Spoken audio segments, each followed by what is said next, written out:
इसमें हमने एक क्वेश्चन सेट किए हुए हैं जिसका नाम है सिग्मा तथा पाई बंधन की गणना, यानी कैलकुलेशन ऑफ सिग्मा तथा पाई बंधन। हमने पढ़ाया था बहुबंधन के बारे में, उसमें बताया था कि एकल बंधन होता है तो केवल सिग्मा बंधन होता है, डबल बंधन होगा तो उसमें सिग्मा तथा पाई बंधन का निर्माण होता है, ट्रिपल बंधन होगा तो उसमें भी सिग्मा तथा पाई बंधन का निर्माण होता है। तो डबल बंधन में हमने बताया था कि दो सिग्मा बंधन का निर्माण, एक सिग्मा बाकी सिग्मा बंधन और एक पाई बंधन का निर्माण होगा बाकी सिग्मा बंधन का। जबकि ट्रिपल बंधन में बताया था कि दो पाई बंधन बनेगा बाकी क्या होगा सिग्मा बंधन, दो कार्बन के बीच में। तो यहाँ पर हमने एक लिया है केवल अभी सिग्मा सिंगल बंधन के लिए। तो सिंगल बंधन में सबसे पहला लिया है मीथेन, जो आगे हम लोग पढ़ने वाले हैं मीथेन के बारे में या हाइड्रोकार्बन का जो पार्ट होगा उसके बारे में। तो मीथेन है जिसमें टोटल 4 बॉन्ड है, हाइड्रोजन जो है 4 जुड़ा हुआ है, तो इसमें टोटल सिग्मा बंधन की संख्या कितना हो गया 4। जबकि पाई बंधन की संख्या यहाँ पर 0, क्योंकि पाई बंधन जब तक द्विबंधन नहीं होगा पाई बंधन का निर्माण नहीं होता है। अब इसके बाद जैसे यहाँ पर लिए हैं इथेन, इथेन जो हम देख रहे हैं इथेन में सिंगल बंधन के रूप में ये भी है।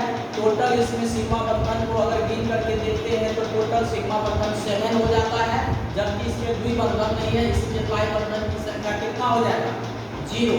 तो कुल बंधन इसमें इथेन में पूछेगा कुल बंधन की संख्या कितना है, तो बोलेंगे 7 है कुल बंधन की संख्या।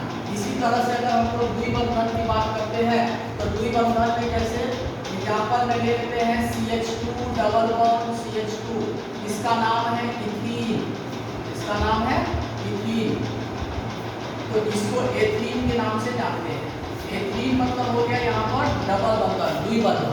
तो इसका जो संरचनात्मक रूप से देखते हैं तो यहाँ द्विबंधन बनाया, टोटल हाइड्रोजन 4 है तो चारों को हम दो करके इसको डिस्ट्रीब्यूट यानी बांट दिए। इसके बाद जो है ये जो है मतलब टोटल जो है हम लोग देख रहे हैं इसमें कितना है, कार्बन की संख्या में पाई बंधन 1 है, पाई बंधन 1 है क्यों, क्योंकि यहाँ पर द्विबंधन आ गया। जब ये द्विबंधन आया तो पाई बंधन की संख्या यहाँ पर क्या हो गया आ गया। तो इसमें देखते हैं कि एक सिग्मा बंधन होगा तो बाकी इसमें ये सिंगल बंधन है, ये भी सिग्मा बंधन होगा, लेकिन ये क्या होगा पाई बंधन होगा, क्योंकि इसमें क्या आ गया द्विबंधन आ गया। इसी तरह से इसी द्विबंधन में और अगर हम लोग एग्जांपल यानी जैसे में दिखाते हैं तो जैसे देखिए इसमें कि CH3 CH double bond CH फिर CH3, तो यहाँ से हम लोग आसानी से अब काउंटिंग कर सकते हैं। कैसे, तो यहाँ 3 है तो यहाँ बोलेंगे 3 सिग्मा बंधन है, यहाँ 1 बंधन है तो यहाँ 1 सिग्मा बंधन है, यहाँ पर 1 हाइड्रोजन है तो यहाँ 1 सिग्मा बंधन है, ये दो डबल बंधन है तो 1 सिग्मा और 1 पाई बंधन है, यहाँ पर हाइड्रोजन है तो 1 सिग्मा बंधन है, फिर ये 1 सिग्मा बंधन है सिंगल बंधन, लेकिन यहाँ 3 हाइड्रोजन है तो कितना सिग्मा बंधन हो गया 3। तो टोटल जो है मतलब हम लोग देखते हैं सिग्मा बंधन की संख्या, सिग्मा बंधन की संख्या, तो सिग्मा बंधन की संख्या जो देखेंगे इसमें जो आ गया है वो है, देखते हैं इसमें कि 3 यानी 3 4 5 6 7 8 और 3 11, टोटल सिग्मा बंधन की संख्या यहाँ पर कितना है 11, क्योंकि 3 हाइड्रोजन फिर ये बंधन 1 4, ये हाइड्रोजन का 5, फिर ये बंधन डबल बंधन का 1 बंधन 6 और 1 हाइड्रोजन का 7 और 7 के बाद ये सिंगल बंधन 8 और 8 और 3 11, तो सिग्मा बंधन की संख्या कितना हो गया 11। जबकि पाई बंधन की संख्या यहाँ पर देख रहे हैं तो पाई बंधन की संख्या जो हो जाएगा यहाँ पर कितना हो जाएगा 1। तो कुल बंधन जो होगा मतलब कुल बंधन जो हम लोग देखते हैं इसका कितना हो जाएगा 12, यानी कुल जो देख रहे हैं हम लोग कितना आ गया 12। जबकि इस केस में देखते हैं तो मतलब हम लोग सिग्मा बंधन इथीन में तो सिग्मा बंधन कितना हो गया 1 2 3 4 5 यानी 5, पाई बंधन कितना हो गया, पाई बंधन की संख्या मात्र 1 है तो यहाँ पर हम लिखेंगे 1, तो कुल कितना हो गया, तो कुल हो गया इसका 6। इसी तरह से जो हम लोग नेक्स्ट जो हम लोग इसका देखते हैं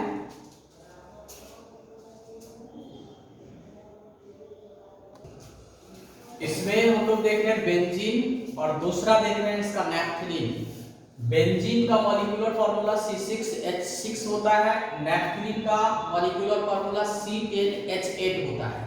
ये दोनों का दोनों एरोमेटिक कंपाउंड है, जो आगे जाकर के इसके बारे में हम लोग डिटेल पढ़ेंगे एरोमेटिक कंपाउंड के बारे में। तो बेंजीन में देखेंगे कि कितना सिग्मा और कितना पाई बंधन है, उसी तरह से नैप्थलीन में देखेंगे कितना सिग्मा और कितना पाई बंधन है।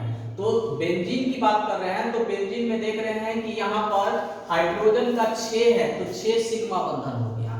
फिर इसी तरह से दो कार्बन के बीच में भी बंधन है, तो उसका भी 6 है, 1 2 3 4 5 6, तो 6 इसका ये हो गया। और पाई बंधन की संख्या देख रहे हैं, तो जहां जहां द्विबंधन है वो क्या है, पाई बंधन है। जहां जहां द्विबंधन है वहां क्या है, पाई बंधन है। तो टोटल हम लोग देख रहे हैं कि सिग्मा बंधन इसमें देखते हैं, तो सिग्मा बंधन हो गया आपका 12, और जबकि पाई बंधन कोई पूछेगा तो पाई बंधन इसमें बोलेंगे कितना है, 3 है। पाई बंधन की संख्या 3, तो सिग्मा बंधन की संख्या 12। इसी तरह से हम लोग नैप्थलीन में चलते हैं, तो नैप्थलीन में देख रहे हैं कि यहाँ पर हाइड्रोजन जो है वो 4 है एक साइड में, और इधर भी 4 है एक साइड में, तो 4 4 8 सिग्मा बंधन ऐसे ही हो गया। इसके बाद इसमें आ जाते हैं, तो यहाँ पर 1 2 3 4 5, अब 5 1 6 7, फिर यहाँ पर 8, इसके बाद ये देख रहे हैं 9, इसके बाद 10, इसके बाद 11, तो 11 और 4 कितना हो गया, 15। तो टोटल सिग्मा बंधन की संख्या यहाँ पर 15 है, जबकि पाई बंधन 5 बार है, तो 5 पाई बंधन होगा। यहाँ पाई बंधन की संख्या यहाँ पर कितना है, 5 बार है, एक यहाँ 2 यहाँ है और 3 इस साइड है, तो 4 4 8 हो गया हमारा हाइड्रोजन का, और यहाँ पर 6 और 5 11 हो गया इधर बॉन्ड का, कार्बन कार्बन के बीच का बंधन का, तो टोटल हो गया 11 और क्या कहते हैं 11 और 8, तो 11 और 8 कितना हो गया, 11 8 हो गया 19, तो 19 यहाँ पाई बंधन है, बल्कि 15 नहीं, क्योंकि 4 इधर का हम छोड़ दिए थे गिनना। तो पाई बंधन यहाँ पर नैप्थलीन में देखा जाए तो पाई बंधन की संख्या हो गया यहाँ पर 19, जबकि सिग्मा बंधन की संख्या हो गया यहाँ पर 5, तो कुल संख्या यहाँ पर क्या हो गया, तो कुल संख्या यहाँ हो जाएगा 24। तो नैप्थलीन में हम लोग देख रहे हैं कि सिग्मा बंधन की संख्या जो है वहां पर 5 है, और जब नैप्थलीन में पाई बंधन की संख्या 5 है, जबकि सिग्मा बंधन की संख्या टोटल जो है वो कितना है, 24 की संख्या में है। नैप्थलीन में जो है हम लोग फिर से इसको बता रहे हैं कि नैप्थलीन में अपोजिट लिख दिए थे सिग्मा और पाई बॉन्ड को, तो इसमें फिर से आप देखिए, इसमें एकदम पूरा मतलब जो है क्लियर दिख रहा है सिग्मा और पाई बॉन्ड के बारे में।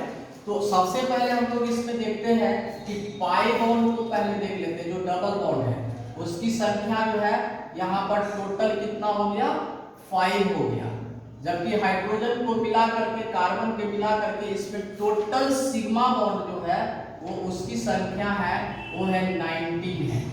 सिग्मा बॉन्ड की संख्या टोटल कितना है, 19 है। तो 4 और 4 8 हाइड्रोजन है, और इसमें टोटल जो है हमारे पास इधर का जो कार्बन है वो कार्बन में देखते हैं कि यहाँ जो है सिग्मा बॉन्ड, ये भी सिग्मा बॉन्ड, ये भी सिग्मा, ये भी सिग्मा, इसके बाद ये बीच में भी सिग्मा, टोटल 1 2 3 4 5 और 6 के बाद 7 8 9 10 11, यानी कार्बन कार्बन के बीच में 11 सिग्मा बॉन्ड होता है, जबकि पाई बॉन्ड जो देख रहे हैं 11 सिग्मा बॉन्ड है, और हाइड्रोजन मिला करके 8 उसमें आ गया, तो 11 और 8, यानी सिग्मा बॉन्ड जो है सिग्मा बंधन की संख्या जो देखेंगे वो है टोटल 19 है, जबकि पाई बॉन्ड की संख्या जो देखते हैं उसकी संख्या है टोटल कितना, 5।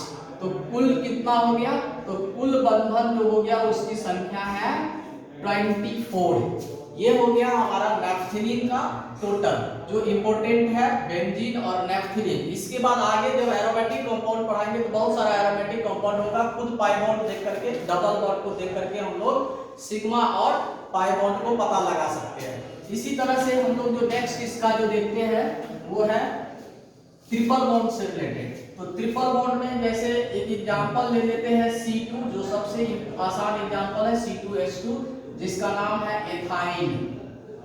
एथाइन मतलब हो गया, इसको हम लोग कहते हैं कि इसका मतलब हो गया कि इसमें ट्रिपल बॉन्ड होगा, यानी 3 बंधन होगा। तो 3 बंधन हो गया तो एक तो सिग्मा फिक्स है सबका, जबकि बाकी जो है वो क्या हो जाएगा, पाई बंधन हो जाएगा।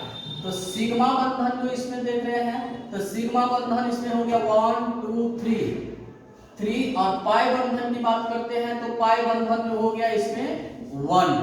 तो टोटल बंधन यानी कुल देखते हैं तो कुल बंधन जो इसमें हो गया टोटल 4। तो इथाइन में जब भी कोई दो कार्बन के बीच में डबल बॉन्ड जो हो जाएगा, सॉरी यहाँ पाई बॉन्ड जो हो जाएगा वो हो जाएगा 2। तो टोटल बॉन्ड जो हो जाएगा यहाँ पर कितना हो जाएगा, 5 हो जाएगा। तो इसका मतलब 1 2 3 हो गया, इसमें जो है वो सिग्मा बॉन्ड हो गया और 1 2 यानी पाई बंधन हो गया। तो 3 2 कितना हो गया, 5। इसमें हम उस पे गलती से 1 लिखा गया था। अब इसके बाद देखिए इसी तरह से जितना डबल ट्रिपल बॉन्ड बनेगा कार्बन कार्बन के बीच में, उतना उसका पाई बंधन जो है वो बढ़ते चला जाएगा। तो इसी में जैसे एक एग्जांपल और हम दिखा देते हैं आप लोग को, जैसे CH3 C triple bond C फिर CH3। इसी तरह से तो इसमें देख रहे हैं कि यहाँ 3 सिग्मा है, फिर ये सिग्मा है, फिर ये और 3 यहाँ भी सिग्मा हाइड्रोजन के कारण। तो बाकी क्या है, 2 पाई है। तो हम लोग इसमें पता लगाएंगे सिग्मा बंधन। तो सिग्मा बंधन तो 3 हाइड्रोजन यहाँ, 3 हाइड्रोजन यहाँ, 6 7 8 9। तो सिग्मा बंधन कितना हो गया, तो सिग्मा बंधन हो गया 9। जबकि पाई बंधन की बात करते हैं तो पाई बंधन हो गया 2। तो टोटल बंधन कितना हो गया, तो कुल जो है वो बन गया 11। तो इस तरह से हमारा सिग्मा बंधन और पाई बंधन का जो है वो गणना या कैलकुलेशन दिया, जो बहुत इंपॉर्टेंट है सिग्मा बंधन और पाई बंधन को पता लगाने के लिए। तो इसमें जो है ये हम लोग जो है पूरी तरह से इसको सीख लिए। अब जो हम लोग नेक्स्ट क्लास में पढ़ेंगे वो होगा sp2 sp3 और sp हाइब्रिडाइजेशन जो होता है हाइड्रोकार्बन में कैसे होता है उसके बारे में।